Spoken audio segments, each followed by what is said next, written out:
بسم اللہ الرحمن الرحیم۔ آخری پارہ، آخری دو صورتیں معوذتین۔ اعوذ باللہ من الشیطان الرجیم، بسم اللہ الرحمن الرحیم۔ قل اعوذ برب الفلق من شر ما خلق ومن شر غاسق اذا وقب ومن شر النفاثات في العقد ومن شر حاسد اذا حسد۔ بسم اللہ الرحمن الرحیم۔ قل اعوذ برب الناس ملک الناس الہ الناس من شر الوسواس الخناس الذي يوسوس في صدور الناس من الجنة والناس۔ صدق اللہ العظیم۔ سبحانک لا علم لنا الا ما علمتنا انک انت العلیم الحکیم۔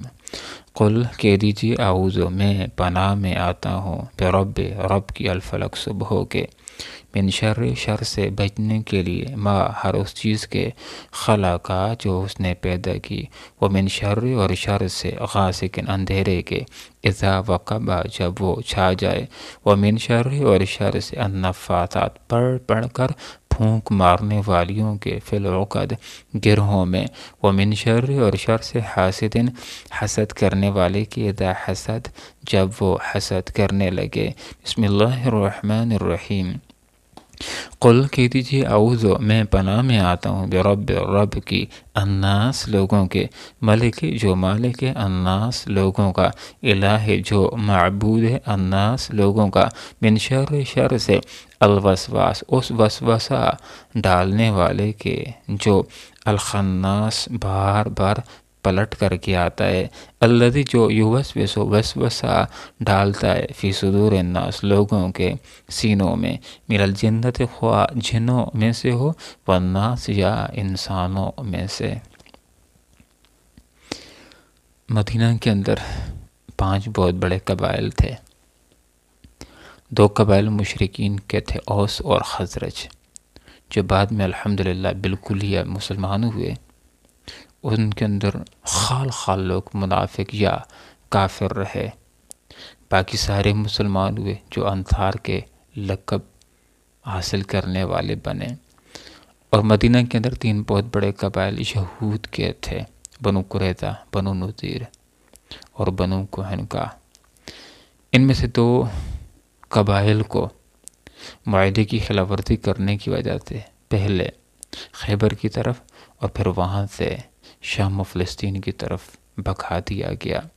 اور ایک قبیلہ بنو قریظہ، انہوں نے احزاب کے موقع کی پر غداری کی، کفار مکہ کا ساتھ دینے کی کوشش کی، تو غزوہ احزاب کے بعد ان کی جنگی قوت کو تہہ کیا گیا۔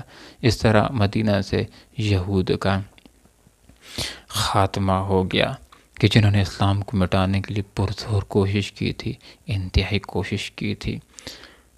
اس سے پہلے کہ جب آپ صلی اللہ علیہ وسلم مکہ سے مدینہ تشریف نہیں لے گئے تھے ہجرت کر کے، اس سے پہلے یہود کو مدینہ کے اوپر غلبہ حاصل تھا، ہر طرح کا تسلط لوگوں کے اوپر ان کو حاصل تھا۔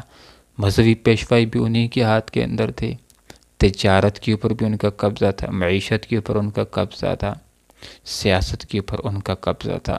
جب آپ صلی اللہ علیہ وسلم مکہ سے مدینہ ہجرت کر کے پہنچے تو ان کو اپنی اجارہ داری اور تسلط اور غلبہ ختم ہوتا نظر آیا، مخالفت شروع کر دی، اسلام کو مٹانے کی کوشش شروع کر دی، آپ صلی اللہ علیہ وسلم کی پرزور مخالفت کرنے لگے۔ حال یہ کہ اس سے پہلے یہ یہودی آپ صلی اللہ علیہ وسلم کا انتظار کر رہے تھے، لوگوں کو کہا کرتے تھے کہ ہمارا ایک نبی آنے والا ہے، نبی آخر الزمان آنے والا ہے، ہم اس کے پر ایمان لائیں گے اور اپنے مخالفین کے خلاف لڑائی کریں گے اور اپنے مخالفین کو زیر کریں گے۔ لیکن جب وہ نبی آ گیا تو ان یہودیوں نے اس وجہ سے اسلام لانے سے انکار کر دیا کہ یہ نبی ہمارے خاندان بنی اسرائیل میں سے کیوں نہیں آیا، یہ بنی اسماعیل میں سے کیوں آ گئے، حسد کا شکار ہو گئے، مخالفت کرنا شروع کر دی اسلام کو مٹانے کے لیے۔ حتیٰ کہ ان کے اندر کچھ لوگ، کعب بن اشرف یہودی، اس کی طرح کے لوگ کفار کے پاس جاتے تھے اور مسلمانوں کے خلاف جنگ کے لیے ان کو بھڑکاتے تھے، آمادہ کرتے تھے۔ اسلام کو ہر ممکن کوشش کی انہوں نے مٹانے کی۔ 7 ہجری کا موقع آیا، خیبر سے کچھ یہودی آئے لبید بن عاصم کے ساتھ، انہوں نے ملاقات کی اور اس سے درخواست کی کہ آپ صلی اللہ علیہ وسلم کے اوپر جادو کر دو۔ جادو کرانے کا یہود کے اندر بڑا ہی ایک روایت تھا۔ ایک یہودی لڑکے کے ذریعے سے کہ جو آپ صلی اللہ علیہ وسلم کی خدمت کیا کرتا تھا، کنگا مبارک اور بال مبارک کسی طرح لبید بن عاصم نے منگوا لیے۔ اس کی 2 بیٹیاں جو اس سے بھی بڑی جادوگرنیاں تھیں، تینوں نے مل کر کے کنگے کے ذریعے، بالوں کے ذریعے، سوئیوں کے ذریعے آپ صلی اللہ علیہ وسلم کے اوپر جادو کر دیا، اور اس جادو کو ایک موم کے اندر لپیٹ کر کے، نر کھجور کے خوشے کے اندر لپیٹ کر کے، بنو زریق کے علاقے زیروان کنویں کے اندر پتھر کے نیچے دبا دیا۔ سار بار آپ صلی اللہ علیہ وسلم کے جسم کے اوپر جادو کا اثر رہا۔ یہاں پر بات جو نقطے کی بات ہے، جو سمجھنے کی بات ہے، وہ یہ کہ اس جادو کا اثر محض آپ صلی اللہ علیہ وسلم کی ذات کے اوپر ہوا، جسم کے اوپر ہوا، ذاتی امور کے اوپر ہوا۔ آپ کمزوری محسوس کرنے لگے، جسم کے اندر درد محسوس کرنے لگے، ایسا محسوس کرتے تھے جیسے کسی نے رسیوں کے ساتھ جکڑ رکھا ہے، اور ذاتی امور کے اندر بعض اوقات بھول بھی لاحق ہو جاتی تھی۔ بعض اوقات خیال آ جاتا کہ زوجہ کے قریب ہوا ہوں، حال یہ ہے کہ نہیں قریب ہوئے ہوتے۔ لیکن بات سمجھنے کی یہ ہے کہ اس جادو کا اثر نبوت کے کام کے اوپر، پیغمبرانہ ذمہ داریوں کے اوپر ذرا برابر بھی نہیں ہوا۔ اس جادو کے عرصے سے پہلے جس طرح قرآن پڑھتے پڑھاتے تھے، اس دوران بھی اسی طرح قرآن پڑھتے پڑھاتے رہے۔ جس طرح پہلے نمازیں پڑھاتے تھے، اسی طرح اب بھی وہ سلسلہ جاری تھا۔ کبھی ایسا نہیں ہوا کہ یہ خیال آ گیا ہو کہ نماز نہ پڑھی اور کہا کہ میں نے پڑھ لی ہے۔ نبوت کی ذمہ داریوں کے اوپر ذرا برابر فرق نہیں آیا۔ اگر کوئی فرق آ جاتا تو لوگ وسیع پیمانے کے اوپر پروپیگنڈا کر لیتے اور یہ کہہ دیتے کہ وہ پیغمبر جس کو بڑی بڑی لالچیں ہرا نہ سکیں، وہ پیغمبر کہ جس کو بڑی بڑی مخالفتیں ہرا نہ سکیں، وہ پیغمبر کہ جس کو بڑے بڑے مخالفین نبوت کے کام سے پیچھے نہ کر سکے، محض ایک جادوگر کے جادو نے اس کو ہرا دیا ہے۔ لیکن اس عرصے کے دوران، پورے اس جادو کے عرصے کے دوران، آپ صلی اللہ علیہ وسلم کی دعوت کی سرگرمیوں کی پر کوئی اثر نہیں آیا، اس لیے کہ اس دین کی حفاظت اللہ رب العالمین نے اپنے ذمہ لے رکھی ہے۔ اِنَّا نَحْنُ نَزَّلْنَا الذِّکْرَ وَإِنَّا لَهُ لَحَافِظُونَ، کہ ہم ہی نے اس ذکر کو نازل کیا ہے اور ہم ہی اس کی حفاظت کرنے والے ہیں۔ ایک رات آپ صلی اللہ علیہ وسلم نے حضرت عائشہ صدیقہ رضی اللہ عنہا سے ارشاد فرمایا ہے، اے میری زوجہ، میں نے اللہ رب العالمین سے بار بار دعا کی، اور میں نے جو بات اپنے رب سے پوچھی، اللہ نے اس کی مجھ کو خبر دے دی ہے۔ عائشہ صدیقہ رضی اللہ عنہا نے پوچھا، اے اللہ کے رسول، کون سی بات؟ تو آپ صلی اللہ علیہ وسلم نے بتلایا کہ میں سویا ہوا تھا، میرے پاس 2 فرشتے آئے، ایک سر کی طرف بیٹھ گیا، ایک پاؤں کی طرف بیٹھ گیا، دونوں نے آپس میں سوال اور جواب کیے، جس سے مجھ کو میرا مسئلہ بھی معلوم ہو گیا اور اس کا حل بھی معلوم ہو گیا اور اس کا علاج بھی معلوم ہو گیا۔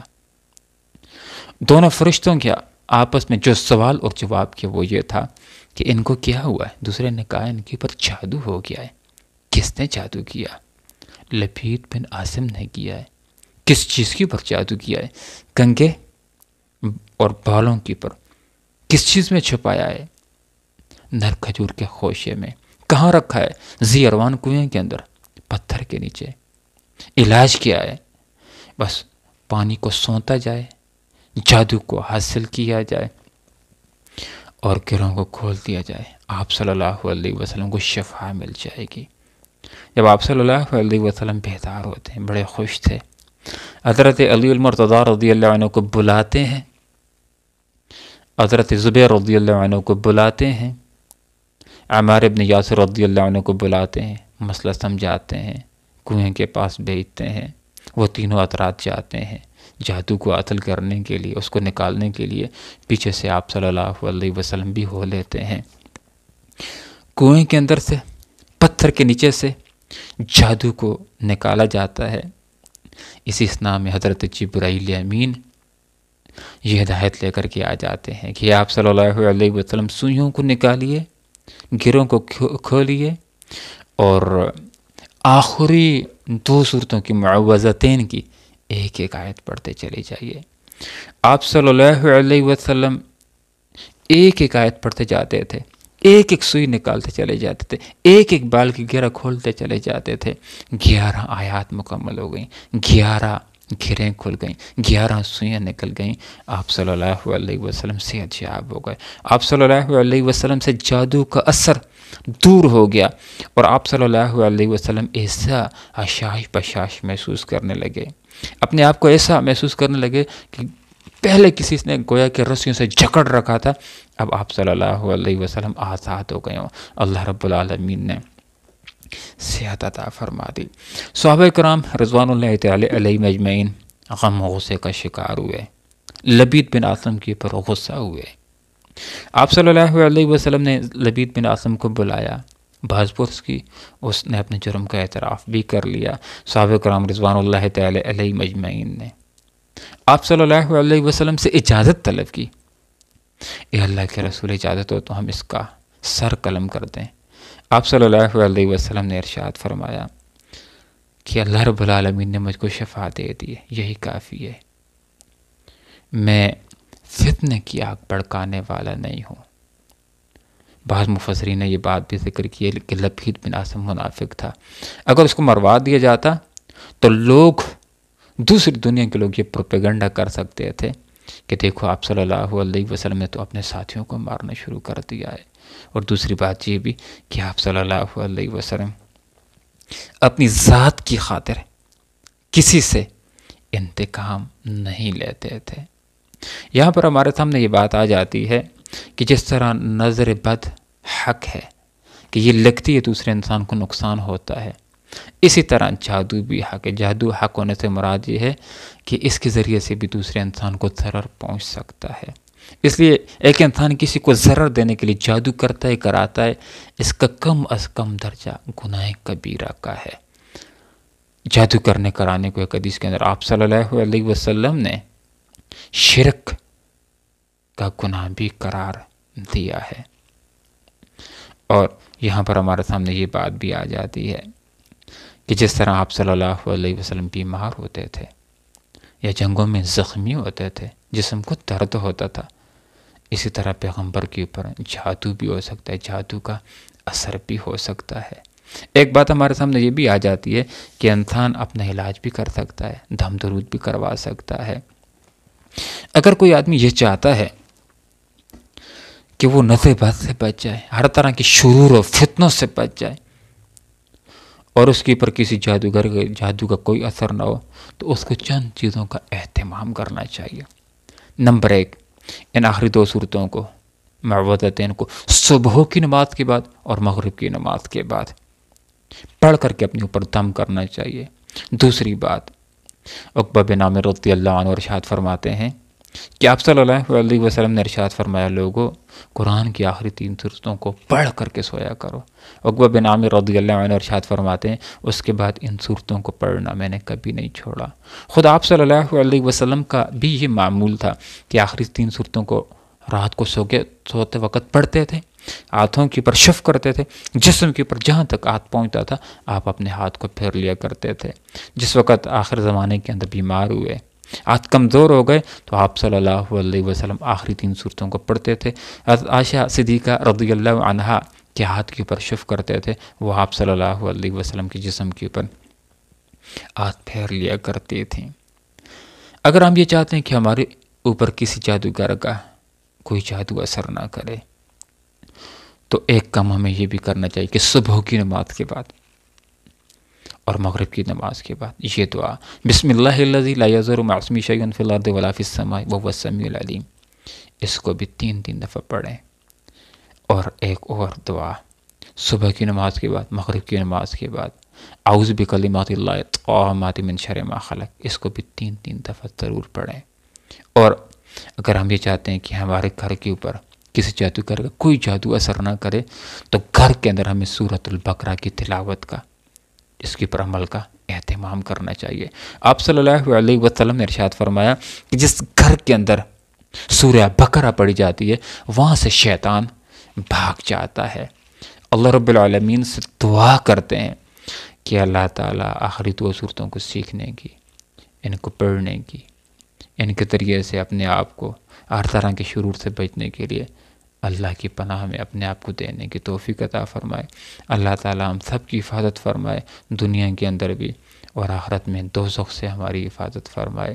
اللہ تعالیٰ ہم سب کو جنت ٹھکانہ نصیب فرمائے، آمین۔ وآخر دعوانا الحمدللہ رب العالمین۔